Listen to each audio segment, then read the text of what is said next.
got a pool. Thank you, nature. When we can go in it with our feet. So Mom says that was like a tornado?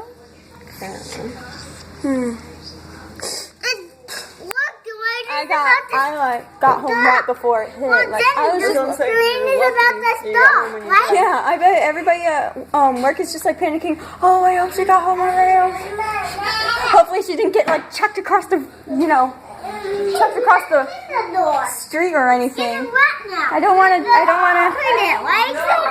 want to break my arm again. That was right there. That was all the way on the side of the house. Logic. And it was like hitting us hard for like 5 minutes where it was just straight up sideways, like 180 degree. What's that? I don't know, but there it goes again.